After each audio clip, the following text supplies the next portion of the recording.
Салам достор, бүгүн сиздерге жаш балдарды сойкулукка саткан зөөкүрлөр жана өз ишин чын дилинен сүйүп, жанын тобокелге салган тартип сакчылар тууралуу тартылган тасманы баяндап беребиз.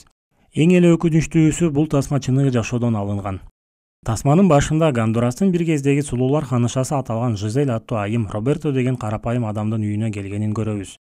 Ал Робертого 2 баласын фотомодель сынагына алып келүүсүн суранат. Таң эрте балдарынын келечегине пайдасы тиет деген жакшы ниет менен тандоо сынагына жөнөшөт. Бирок Робертону бөлмөгө киргизбей, кечинде балдарыңызды алып кетесиз деп сыртка чыгарып коет. Нет, никаких родителей на съемках быть не должно. Заберите их в 7 часов. Жизель балдарды ар түрдүү шекилде сүрөткө тарта баштайт. Гондурастын мусулмандары даараттарын алып шам намазын окуп бүткөн убакта Роберто эч нерседен кабатыр болбой балдарына келсе эле бөлмөнүн ичи бош турат. Атанын үрөйү учуп, башка бөлмөлөрдү караса да бир да жан көрүнбөйт. Кийинки окуялар Калифорнияда уланат. Белгисиз бир адам компьютерде жаш балдардын сүрөттөрүнө суктанып атканын көрөбүз. Үйдүн тышында бир унаанын ичинде улуттук коопсуздук кызматкери Тим Баллард аны тыңшап отурат. Балдардын катышуусу бар видеолорду көрүп атканын аныктап, Тим шериги менен бирге үйдүн эшигин талкалап кирип келишет. Тинтүүнүн натыйжасында азгындын күнөөлүүлүгүн далилдеген көптөгөн видео жана сүрөттөр табылат.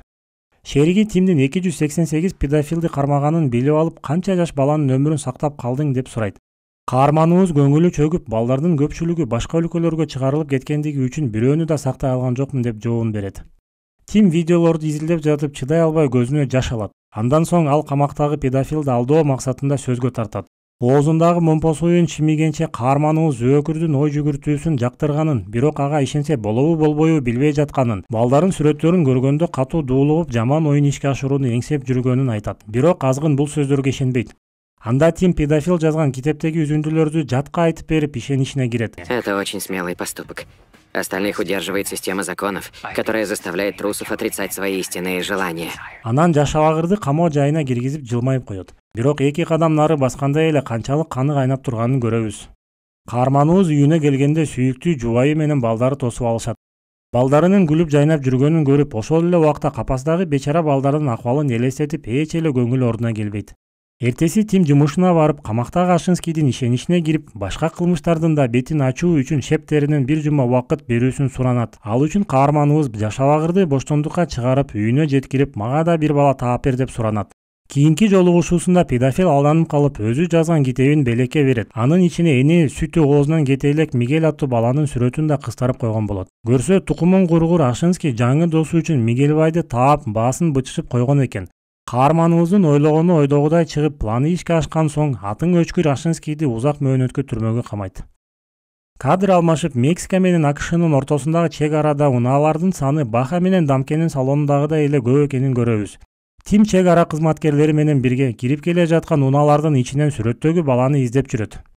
Бир маалда каарманыбыз Мигельбайды байкап калып, кызматкерлерине унаанын шоопурун камакка алууга буйрук берет. Ошону менен бирге кичинекей баланы алдыда күтүп турган жыныстык зомбулуктан куткарып калат.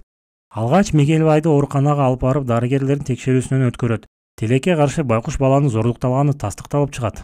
У него множественные рваные раны, свидетельствующие о сексуальном насилии. Андан соң каарманыбыз баланын курсагын тойгузуу үчүн 2 доско ээрчитип барып, шаурмадан жеп отуруп, Мигельбайдын балагатка жете элек эжесинин да зөөкүрлөрдүн туткунунда жүргөнүн билет. Мигель куткаруучусуна окуяны башынан айтып берет. Көрсө, жанагы бөлмөгө чогулган балдарды 2-3 сыйра сүрөткө тартып эле унааларга отургузуп, шаардын четинде жайгашкан кампалардын бирине алып барып, ал жактан жүк ташуучу унааларга жүктөп, анан чоң кеме менен деңиз аркылуу Колумбияга жеткирилишкен экен. Ал жактан Мигельди жанагы колго түшкөн адамсымал шайтан сатып алыптыр. Ошол убактан тарта эжесин көрө эле экен.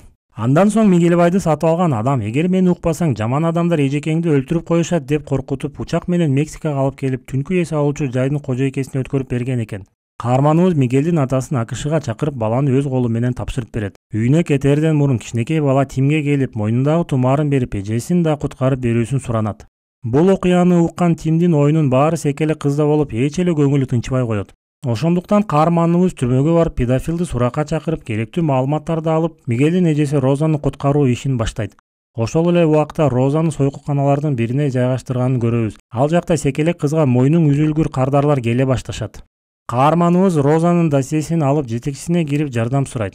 Бирок шепенин ыйгарым укугу АКШнын ичинде эле болгонун айтат. Адамдан амал качып кутулбайт дегенде жетекчиси да ар түрдүү шылтоолорду таап, Тимди бейрасмий иш сапары менен Колумбияга жөнөтөт. Ал жакта каарманыбызды кесиптеши Хорхе тосуп алат. Экөө биргеликте маалымат топтоо үчүн шаардын кооптуу конуштарынын бирине барып, Вампиро деген адам менен жолугушат. Көрсөк, Вампиро буга чейин банги картелинин эсеп кысапчысы болуп жүрүп, түрмөгө отуруп чыккан соң жаш балдары сатып алып, боштондукка кое берип, сооп иш кылып жүрүптүр.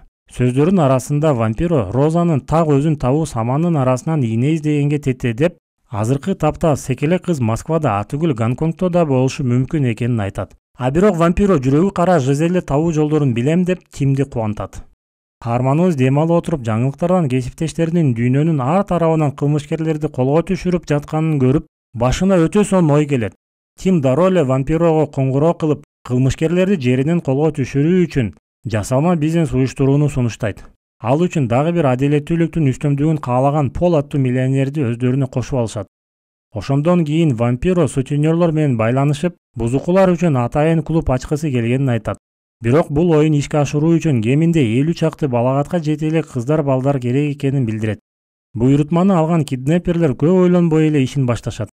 Хорхе да четте карап турбастан киднеперлердин артынан түшүп, сүрөткө тартып далилдерди топтоп жүрөт. Бирок орто жолдо шепинен коңгуроо келип, Тимге болгон каржылоолор кыскарып, каарманыбыздын үйүнө кайтуусун талап кылат. Чай үстүндө Вампиро менен ич дүйнөсүн төгүп сүйлөшүп отурган каарманыбыз бул ишти баштабай эле калтырып кете албастыгын түшүнөт. Максатына жетиш үчүн баш каарманыбыз арызын жазып, ишинен да өз каалоосу менен кетет. Тим өзүнүн артка кайтпастыгы менен Пол аттуу миллионерди ынандырып каржылоосуна жетет. Алардын планы боюнча таасирлүү адамдарды ортого салып, Колумбия мамлекетине таандык болгон чакаан бир аралды ижарага алмак болушат. Тимдин мурунку шепи да сооп иштен четтеп калбайын дедиби, Айтор өзүнүн купуя байланыштары аркылуу колумбиялык кесиптештерин каарманыбызга жардам берүүгө чакырат.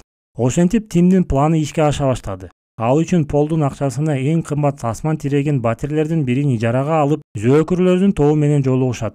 Бул жолугушууга Тимди кубандырып жескемпир Жизель да келет. Ал жөн эле отурбастан Полдун жаш балдар менен болгон жыныстык тажрыйбасын тактап жатып, бир нерседен шектенип баштайт. Мунун баарын көрүп турган каарманыбыз экөөнүн сөздөрүнө аралашып, жагдайды оңуна салып кетет. Натыйжада эки тарап кол алышып, көмүскө сойкуканага кылмышкерлер 50 бала таап бермек болушат. Сүйлөшүлгөн күнү киднеперлер ижарага алынган аралга балдарды жеткирип келишет. Бирок балдардын саны азыраак болот. Жизель экинчи кайык бир аз кечигип жатканын айтат.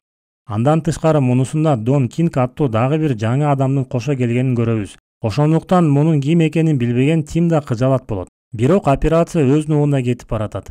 Бир маалда шарапка мас болгон Дон Кинг жаман оюн ишке ашыруу үчүн бир баланы тандап алат. Муну көрүп турган Вампиро аны сөзгө тартып алаксытып калат. Бул убакта каарманыбыз кесиптештери менен байланышып, балдардын экинчи тобу келгиче жашынып турууларын суранат. Аны менен бирге дуулугуп калган Дон Кингтен жаш баланы тартып алат. Кырдаал курчуй баштады.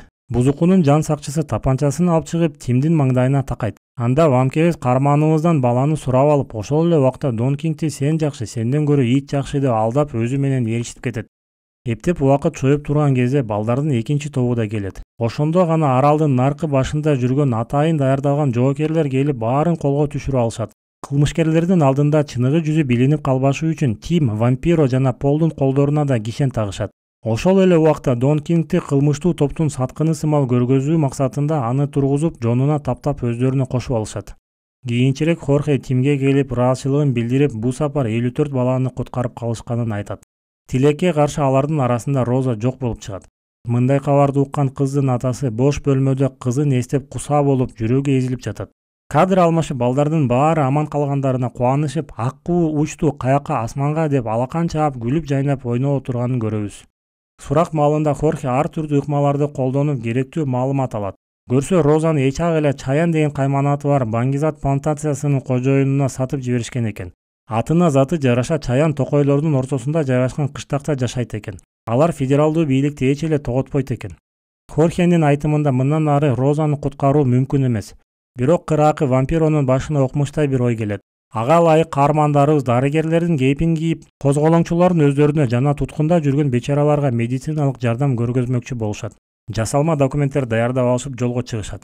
Ал күндөрү көптөгөн кыштактарды кыдырып жүрүп, акыры Чаянын кыштагына жакындашат. Каармандарыбыз бул операциянын канчалык кооптуу экенин түшүнүп, түнү менен ойго батып чыгышат. Дарыянын жээгине келгенде Хорхе Кудайга аманат деп батасын берип, мындан ары өзү барбай турганын айтат. Таң эрте Тим менен Вампиро кайыгына отуруп алып, дарыянын агымына түшүп жөнөй башташат. Көп өтпөй эле аларды Чаянын күзөтчүлөрү тосуп алышат. Бир сыйра кайыктын ичин тинтип, улардын чыныгы дарыгер экенине ынанып, кыштакка барууга экөөнүн бирөөсүнө гана уруксат беришет. Тим вампирого кечинде даяр болуп тур деп айтып, өз жанын тобокелге салып, аз-маз дары-дармектерди жанына алып башкесерлер менен бирге кетет. Каарманыбыз чаян менен жолугуп, бул жакта холера жайылып жатат. Эгерде адамдарды башка жакка көчүрбөсөк, баары кырылып калат деп эскертет. Бирок чаян ага көнбөй, ооругандарды мага таап бер деп буйрук берет. Аны уккан агент оорулууларды аныктамыш болуп Розаны издей баштайт. Акыры максатына жетип, Розаны да табат. Секелек кыз жалбырактарды буттары менен элгилеп кызмат кылып жүрүптүр. Тим секелекти атынан чакырып, мен сени куткарганы келдим деп өчүп калган үмүтүн жандандырат. Караңгы түнү каарманыбыз Розаны издеп жөнөйт. Бирок кызматчылар уктаган бөлмөдө кызды таба албайт. Ар кайсы бөлмөлөргө баш багып жүрүп, акыры Мигелдин эжесин Чаяндын бөлмөсүнөн табат. Тим кызды көтөрүп алып чыгып кетейин десе, Роза ойгоного алып чоочуп кетет. Ал убакта шарапка мас болгон Чаян бир нерсени байкап калдыбы, колундагы гитараны жерге коюп бөлмөсүнө жөнөйт. Каарманыбыз эми артка жол жок экенин билип, Чаяндын артынан келип, Хабибтин Макгрегорго каршы колдонгон ыкмасы менен муунутуп төөлүккө уктатып коет.